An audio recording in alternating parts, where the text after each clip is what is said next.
Hi everyone, welcome to সহজ পাঠ। আজ আমরা আলোচনা করব মডার্ন হিস্ট্রির ডেসক্রিপটিভ সিরিজের বাল গঙ্গাধর তিলককে নিয়ে।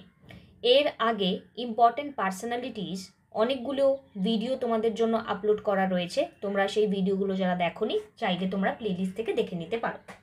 সো বাল গঙ্গাধর তিলকের নামটা মাথায় এলেই তোমাদের সবার প্রথমে আশা করা যায় লাল বাল পাল এই তিনজনের নাম একসাথে মাথায় আসে। সো এই যে ট্রিও তার মধ্যে বাল গঙ্গাধর তিলক ওনাকে নিয়ে আজকে আমরা আলোচনা করব। সো বাল গঙ্গাধর তিলককে লোকমান্য তিলকও বলা হয়ে থাকে। লোকমান্য তিলক ওনাকে বলার পিছনে কারণ লোকমান্য এর অর্থ কি, লোকেরা এনাকে মান্য করে চলতেন খুব ভালোভাবে, তাই এনাকে লোকমান্য তিলক বলা হয়েছে। এনাকে the father of Indian unrest বলা হয়েছে। আগে আমাদের এখানে যে কটা নোট লেখা রয়েছে আমরা আলোচনা করে নিই, দেন এনার সম্পর্কে একটা বিস্তারিত আলোচনা আমরা করব। The father of Indian unrest বলা হয়েছে বাল গঙ্গাধর তিলককে। এবং এই যে the father of Indian unrest বলা হয়েছে তার কারণ কি, তার কারণ হচ্ছে গিয়ে এখানে বাল গঙ্গাধর তিলক এমন একজন ব্যক্তি ছিলেন যিনি কখনোই ব্রিটিশদেরকে সেইভাবে বলা যায় যতদিন আর কি ইন্ডিয়ান ন্যাশনাল মুভমেন্টের সাথে উনি কানেক্টেড ছিলেন সেইভাবে শান্তিস্বরূপ ব্রিটিশদেরকে আমাদেরকে শোষণ করতে দেননি। বলেছেন কেন আপনারা আমাদের উপর অত্যাচার করবেন, এই প্রশ্নটাকে উনি কিন্তু সময়ে সময়ে তুলে ধরেছেন। মেকার অফ মডার্ন ইন্ডিয়া বলা হয় ওনাকে মহাত্মা গান্ধীর দ্বারা। খুব দরকারি point, maker of modern India Mahatma Gandhi কাকে বলেছেন? বাল গঙ্গাধর তিলককে। ওনার দুটি নিউজ পেপার ছিল, Kesari in Marathi and Mahratta in English, এবং দুটি বই ছিল গীতা রহস্য এবং Arctic home of the Vedas, যেগুলি উনি ওনার জেলে থাকাকালীন টাইমে লিখেছিলেন। নেক্সট, তিলক এখানে ইন্ডিয়ান ন্যাশনাল কংগ্রেসে জয়েন করেছিলেন 1890 সালে। Tilak Indian Home Rule League launch করেন 1916-তে বেলাগাঁও থেকে, এবং তিলক ডেকান এডুকেশন সোসাইটির এস্টাবলিশমেন্ট করেছিলেন পুনে 1884-তে। এটা কিন্তু উনি ইন্ডিয়ান ন্যাশনাল কংগ্রেসে জয়েন হওয়ার আগে এখানে পুনেতে ডেকান এডুকেশন সোসাইটি লঞ্চ করেন। এখানে দেখা যায় যে উনি দুটো পাবলিক ইভেন্ট চালু করেছিলেন, গণেশ চতুর্থী, শিবাজি জয়ন্তী। গণেশ চতুর্থীর সাল হচ্ছে 93 এবং শিবাজি জয়ন্তীর সাল হচ্ছে 95। এই সালগুলো এক এক সময় এক এক রকম থাকে, পিএসসি আবার ভুল উত্তর অনেক সময় নিয়ে থাকে, বাট এটি কিন্তু একদম অ্যাপ্রোপ্রিয়েট যে গণেশ চতুর্থী হচ্ছে 93 এবং শিবাজি Jayanti 95। Famous quote swaraj is my birth right and I shall have it, এই যে স্বরাজ আমার জন্মগত অধিকার এবং আমি তা পাবো, এই ফেমাস কোটটা কিন্তু বাল গঙ্গাধর তিলকের। তো এই মোটামুটি যেগুলো আমাদের ইনার ফরম্যাটের কোশ্চেনে এসে থাকে সেগুলো তোমরা শুনে নিলে। এবার আমি যদি ব্রিফ এই ব্যক্তিকে নিয়ে, এই ব্যক্তি কেমন, এই ব্যক্তিকে নিয়ে যদি আমরা আলোচনা করতে চাই, তাহলে প্রথমত লোকমান্য বাল গঙ্গাধর তিলক এমনই একজন ব্যক্তি যাকে সকলে মেনে চলতেন সেই সময়। এই ব্যক্তি দেখা যাচ্ছে জন্মগ্রহণ করেছিলেন কোথায়? মহারাষ্ট্রতে ইনি জন্মগ্রহণ করেছিলেন। তো আমাদের কোশ্চেন আসতেও পারে, বা আমাদের যখন বাল গঙ্গাধর তিলককে লিখতে হবে ডেসক্রিপটিভ, আমাকে তো লিখতে হবেই। তো মহারাষ্ট্রতে ইনি জন্মগ্রহণ করেছিলেন এবং ইনি জন্মগ্রহণ করেছিলেন 1856 খ্রিস্টাব্দে। এবার 1856 সালটা আমাদের মনে রাখাটা সহজ, বিকজ অফ 1857 1857 যে পটভূমি, সেই পটভূমির সময় বাল গঙ্গাধর তিলক 1 বছর বয়সী ছিলেন, এবং তিনি যেই সময় জন্মগ্রহণ করেন তার পরবর্তী টাইমে আমরা দেখতে পারি 1920 সালে তিনি মারা যান। এই সালটা আমাদের জন্য পরীক্ষাতে খুব দরকারি। তিনি জন্মগ্রহণ করেছিলেন 1856-তে এবং 1920 তিনি মারা যান। তিলক কংগ্রেসে জয়েন করেছিলেন 1890-এ। আমরা জানি কংগ্রেস ফর্ম কবে হয়? আইএনসি ফর্ম হয় 1885-তে। 1885-তে যখন আইএনসি ফর্ম হয়েছিল, সেই আইএনসি ফর্মেশনের যে সময়কাল, সেই সময়কালে আমরা একটা জিনিস খুব ভালোভাবে বুঝতে পারি, সেটা কি?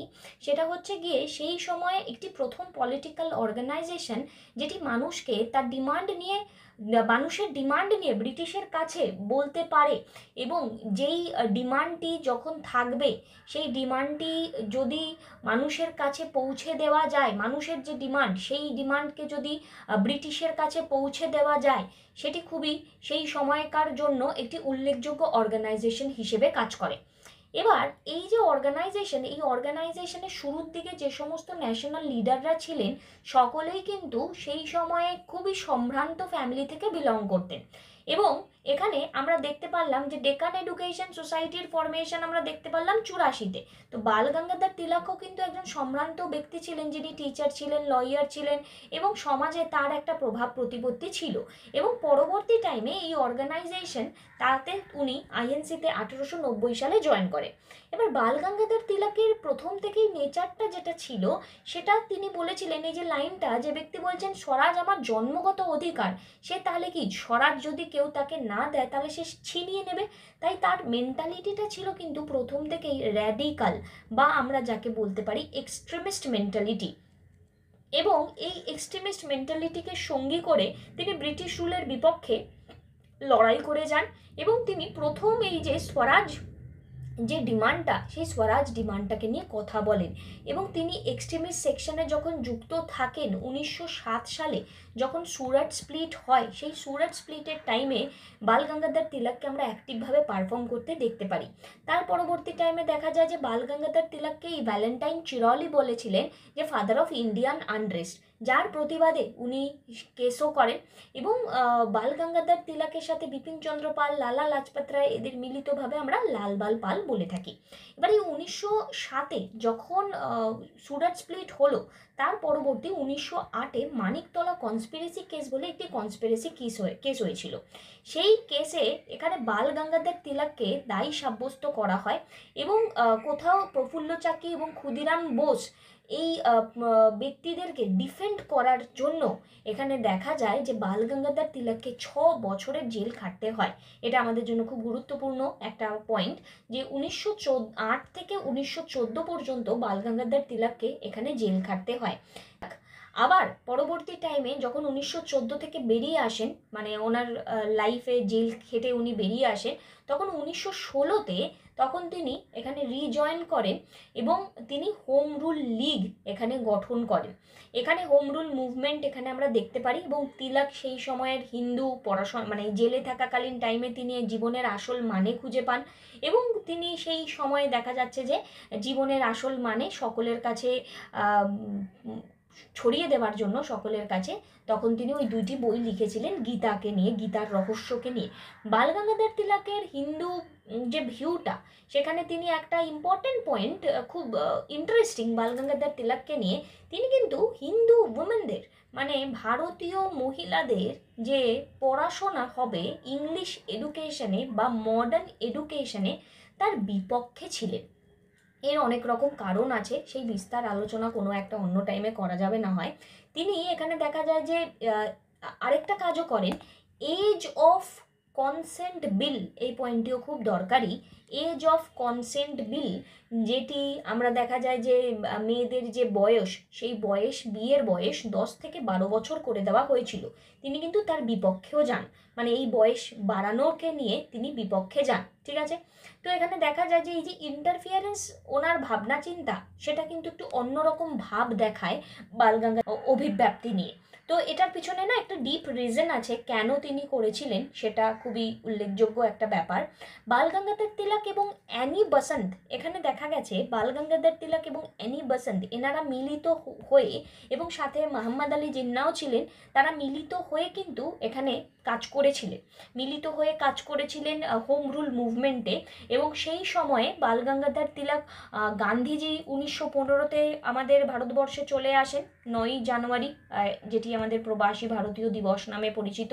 এই 9ই জানুয়ারি যখন গান্ধীজি 1915-তে চলে এলেন এবং চম্পারণে গান্ধীজিকে আমরা পার্টিসিপেট করতে দেখলাম, সেই সময় গান্ধীজির সাথে বাল গঙ্গাধর তিলকের একটা আলাপ পরিচয় হয়। এবং 1919-এ আমরা সেক্ষেত্রে দেখতে পারি বাল গঙ্গাধর তিলকের সাথে গান্ধীজির একটা ডাইরেক্ট কনফ্রন্ট হয়। এবং গান্ধীজির অভিমতে প্রথমত বাল গঙ্গাধর তিলক রাজি না হলেও পরবর্তীতে গান্ধীজির অভিমতে বাল গঙ্গাধর তিলক রাজি হন। বাট খুব বেশি দিন এনারা একসাথে কাজ করতে পারেননি, কারণ 1920-তেই বাল গঙ্গাধর তিলক মারা যান। এখানে গীতা রহস্যর বই কবে লেখা হয় সেটা অনেক সময় জানতে চাইতে পারে, সেটি হচ্ছে 1915। আর Arctic home of the Vedas, এটার সাল কিন্তু অনেক আগে, সেটি হচ্ছে 1903। 3। তো এইভাবে আমরা বলতে পারি বাল গঙ্গাধর তিলকের ক্যারেক্টারকে আমরা একটু স্টাডি করলাম। প্লিজ ভিডিওটি ভালো লাগলে একটি লাইক অবশ্যই করে দিও। আমাদের আজকে যে ইম্পর্টেন্ট প্রশ্নগুলো যেগুলো প্রিভিয়াস ইয়ারের উপর বেস করে রয়েছে সেগুলো যদি আমরা দেখি, দুটি হোম রুল লীগ তৈরি হয়েছিল 1915 থেকে 16-র মধ্যে কাদের লিডারশিপে? তো আমাদের কাছে উত্তর স্পষ্ট, অ্যানি বেসান্ট এবং বাল গঙ্গাধর তিলক। নেক্সট প্রশ্ন নিয়ে আমরা যদি কথা বলি, who called the Tilak the maker of modern India? Maker of modern India কাকে বলা হয়েছে? Who called Tilak the maker of modern India, মানে মেকার অফ মডার্ন ইন্ডিয়া তিলককে কে বলেছেন? তো এই ক্ষেত্রে উত্তর হচ্ছে মহাত্মা গান্ধী। নেক্সট, 1884-তে ডেকান এডুকেশন সোসাইটি এখানে founded by whom in Pune? তো পুনেতে আমরা পড়লাম যে এখানে Bal Gangadhar Tilak Deccan Education Society found করেছেন, এবং বাল গঙ্গাধর তিলকের সাথে আর কে ছিলেন? তো বাল গঙ্গাধর তিলকের সাথে এখানে আরেকজন যে ব্যক্তি ছিলেন সেই ব্যক্তির নাম বাল গঙ্গাধর তিলক এবং গোপাল গণেশ আগারকার। নেক্সট প্রশ্ন আমাদের,